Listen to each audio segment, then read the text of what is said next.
What's going on, it's Will, and today I wanted to show you a cheap way to add some comfort to your everyday carry. So recently I changed what I carry when I go running. I used to carry a Glock 19 and a stealth gear holster. Extremely breathable, had some padding on the back, which made it really comfortable. And then I switched from carrying the Glock 19 that I had there to one with a dot on it, which meant that the holster that I was using was no longer an option. So instead of buying a whole nother holster, I decided to use the ones that I had from Tier 1 Concealed. Great holsters, normally really comfortable, but for running, not so much. Just the stiff kydex just rubbing up against you when you're out running a few miles is not something that I like. So I was trying to find a way to make that more comfortable. So what I came up with was some padding. So you'll see there's a bunch of different ways, pillows, bags, and all kind of other things that companies sell in order to make the holster a little more comfortable as it's up against your body, whether you carry appendix or strong side or anywhere else. So what I did instead of going that route is I found some neoprene squares. So these are 4 by 4 inches. And I got the ones that are 1/4 inch thick because I didn't want to add a lot of bulk. They do have them, you know, a 1/2 inch thick or even thicker if that's what you want. But the 1/4s are perfect for me because they add a good amount of cushion, but not a lot of bulk.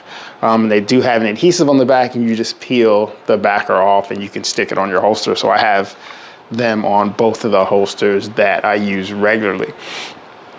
So this was a big help. So it solved the problem that I had, added a lot of cushion, not a lot of bulk. And the best thing is that I got 8 of these for, I think it was $7.28. So less than $1 a square.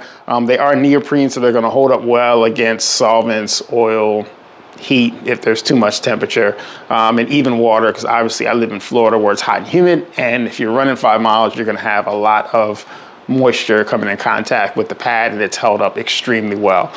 So when mounting it, there's a few ways that you can do it. I just used the entire square and allowed it to hang off of the corners. That way on those sharper corners, the padding would just fold itself around once I put the holster on. But you could cut it to match the contour of your holster. I also left the backing on the areas that were hanging over because I didn't want the adhesive to be showing and then it's just gonna be caught up with lint and everything else and also kind of sticking to the inside of your pants. So I left the backer on the areas that were gonna be exposed. But other than that, man, that's a super quick way. Again, it's less than $1 per square. You get 80 of these for, you know, $7 and change. You really can't beat that. And then it adds the comfort that you need without the bulk. And then again, you can trim them to fit the contour design of your holster. So either way, if you have any questions, let me know. Y'all be safe.